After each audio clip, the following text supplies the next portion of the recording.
देखिए बच्चों, यहाँ पे औसत का और कुछ महत्वपूर्ण सूत्र मैं बता रहा हूँ। प्रथम n प्राकृतिक संख्याओं का औसत जो होता है वो बराबर होता है n+1/2। दूसरा सूत्र है बच्चों, प्रथम n सम संख्याओं का औसत बराबर होता है n+1।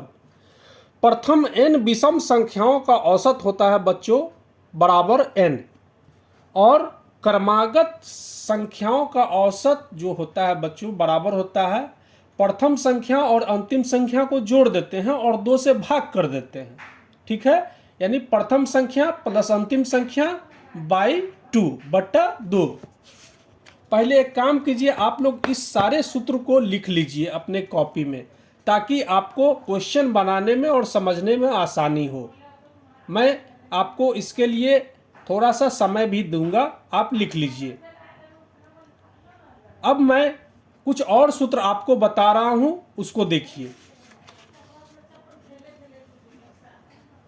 यहां पे है एक और सूत्र है 1 से n तक की विषम संख्याओं का औसत। 1 से n तक की विषम संख्याओं का जो औसत होता है ना बच्चों, वो विषम संख्या के केस में कुछ नहीं, अंतिम संख्या में 1 जोड़ करके 2 से भाग देते हैं, मतलब अंतिम संख्या +1/2। ये विषम संख्या के केस में करना है।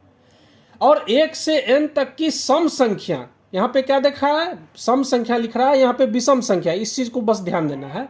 तो सम संख्याओं का जो औसत होता है ना बच्चों, वो अंतिम संख्या में मात्र 2 जोड़ना है। अंतिम संख्या में सम के केस में सिर्फ 2 जोड़ना है और 2 से भाग दे देना है, मतलब अंतिम संख्या +2/2। और सम संख्या के केस में सिर्फ 1 जोड़ना है। ठीक है, यही डिफरेंस है सम संख्या और विषम संख्या के औसत निकालने में। एक और फॉर्मूला है बच्चों, प्रथम n प्राकृतिक संख्याओं के वर्गों का औसत जो होता है ना बच्चों, वो यहाँ पे होता है n प्राकृतिक संख्याओं के वर्गों का औसत n+1 × 2n+1/6।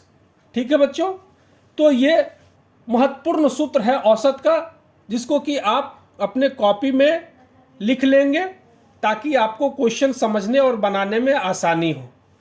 ठीक है बच्चों, अब मैं कुछ आपको इस पे प्रश्न बताऊंगा, उसको आप समझ सकते हैं आसानी से। धन्यवाद। चैनल को सब्सक्राइब, वीडियो को लाइक जरूर कर दीजिएगा।